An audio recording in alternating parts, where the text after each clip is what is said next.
Ce silence dans la salle des alphas était le message que Yejun n'avait pas envie de lire. Avouer qu'il est oméga pour mettre fin au harcèlement, ou servir le dessert en tant que bêta devant son ex, Yejun pose le dessert et choisit de fuir, sans voir que Do-yoon a déjà reconnu son odeur. Ainsi commence Stigma. Do-yoon a reconnu l'odeur de Yejun après 5 ans. Alors vous, marquez votre territoire en mettant un j'aime à la vidéo. Abonnez-vous et commentez si vous pensez que le secret le mieux gardé va tomber aujourd'hui même. Allez-y! La pluie envoie à Yejun un souvenir qui fait encore mal passer du plus bel instant romantique à être abandonné sous la pluie avec une phrase qui l'a glacé.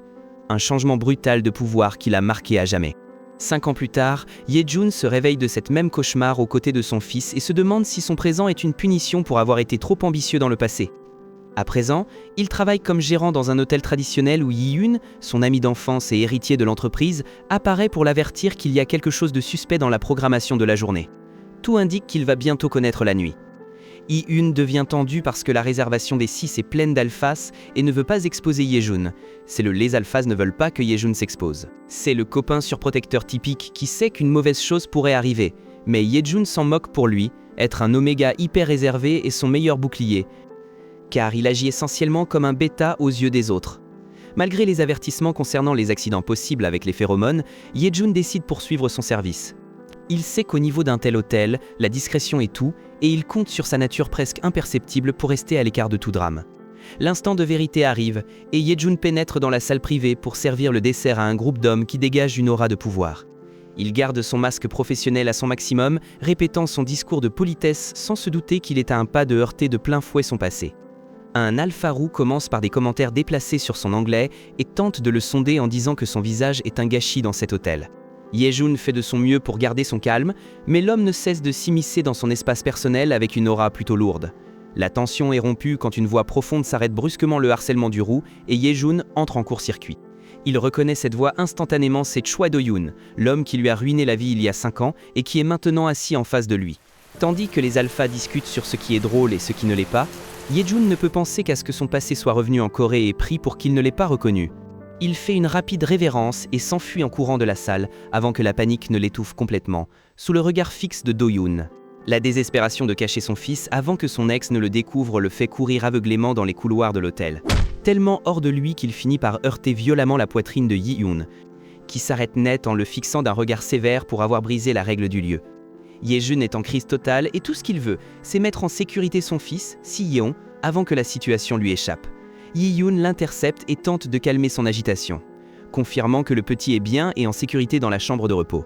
Il court le chercher et respire soulagé, en voyant que le petit dort paisiblement, mais la panique lui fait exploser le corps et il se sent physiquement mal. Le stress l'a mis à bout et il peine à comprendre que son plus grand cauchemar se trouve à seulement quelques mètres de distance. Yi-yoon prend les commandes de la scène pour que le reste du personnel ne soupçonne rien, et reste seul avec lui afin qu'il puisse se remettre. Elle sait pertinemment que ce n'est pas une simple gastrite due au surmenage, et elle le presse de dire la vérité une fois pour toutes. Yejun ne peut plus tenir et lâche le morceau, il vient de faire face à son fils en personne dans l'une des salles. Le panique maintenant, c'est que cet homme découvre l'existence de l'enfant, et que le secret qu'il a gardé pendant 5 ans soit réduit en miettes ce jour même. Yi-yoon met fin à la crise de panique de Yejun avec une proposition lourde si l'ancien soupçonne quelque chose, il fera semblant d'être le véritable père du petit. C'est un coup d'échec total pour protéger le secret à tout prix. Yejun ne veut pas abuser de tant de bienveillance, mais il accepte l'aide et ce Yejun ne veut pas abuser de tant de gentillesse. Mais il accepte l'aide et se concentre sur le fait que demain est l'anniversaire de Si-yeon. Pour la première fois en des années, le protagoniste va lâcher le travail pour se consacrer entièrement à son fils. Dans le couple, Yejun est prêt à aller dans un parc d'attractions ou au cinéma, mais la réponse de l'enfant le laisse totalement abasourdi. Tout ce que veut Si-yeon, c'est retourner au parc habituel pour manger des bonbons sur les balançoires.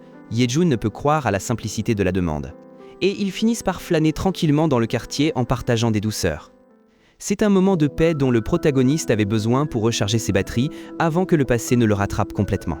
Un moment de paix dont le protagoniste avait besoin pour recharger ses batteries avant que le passé ne l'atteigne complètement. Yejun devient mélancolique en voyant son fils profiter du quartier où lui-même a grandi. Il se sent coupable de ne lui avoir pas offert ces moments plus tôt, mais le petit garçon est si humble qu'il n'a pas besoin de luxe pour être heureux. Le soleil se couche et Si-yeon s'endort dans ses bras, clôturant une journée qui semblait parfaite. Mais la sérénité s'effondre en un instant quand une main familière lui touche l'épaule depuis l'arrière. Est-ce Do-yoon, et pire encore, il l'appelle Noah, laissant clairement entendre qu'il connaît son identité passée. Cet homme a une audace incroyable, il s'assied à côté de Yejun avec une totale naturelle, comme s'ils étaient de vieux amis partageant le coucher du soleil.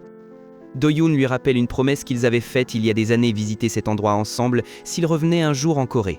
Le protagoniste est totalement choqué, coincé sur un banc avec son fils dans les bras, face à l'homme qui pourrait ruiner sa vie à tout moment.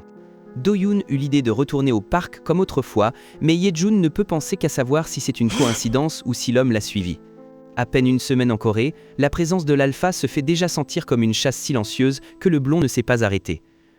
L'atmosphère devient lourde quand Do-yoon se colle à son oreille et l'appelle Noah pour le sortir de son état de transe.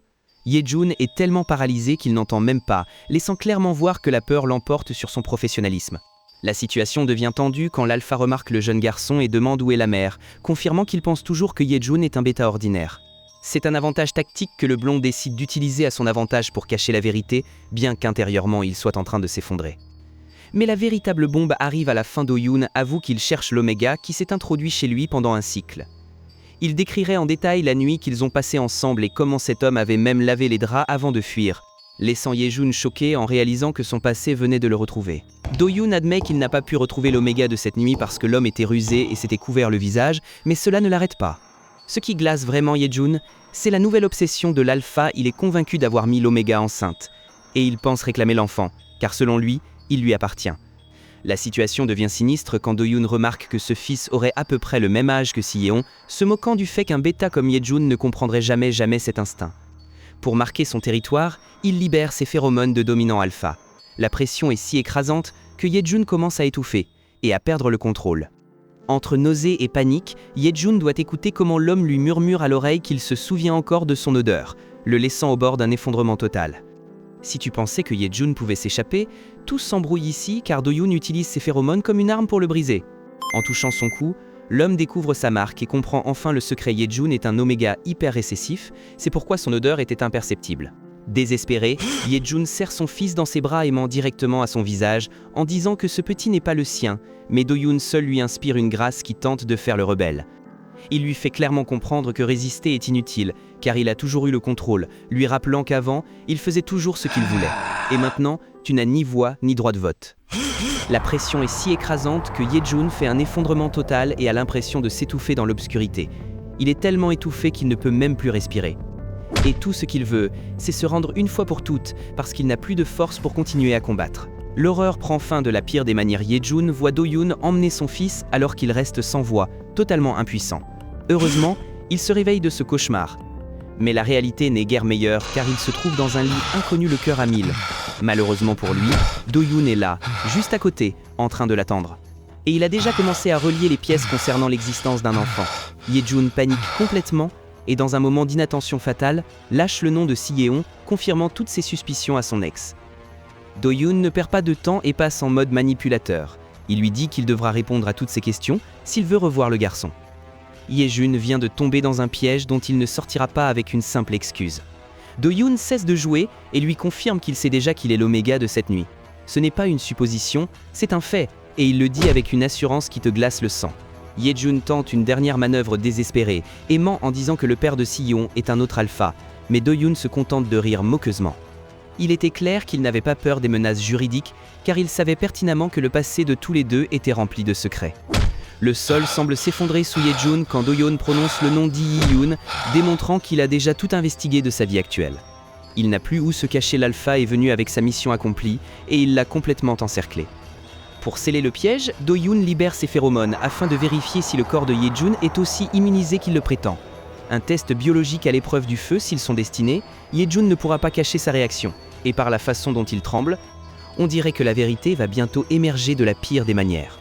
Le corps de Yejun le trahit et entre en chaleur là même, brisant toute apparence devant la pire personne possible. Do-yoon le tient tout en se moquant de sa faiblesse. Il est évident que tu ne peux plus rien cacher quand tes propres jambes te trahissent et que l'alpha a le contrôle total. Quel final tendu, il l'a laissé sans issue, tout comme le corps de Yejun s'est embrasé sous l'effet de ses phéromones. Allumez maintenant ce bouton j'aime, abonnez-vous pour suivre le potin et commentez quel autre manhwa vous voulez que je raconte. À bientôt.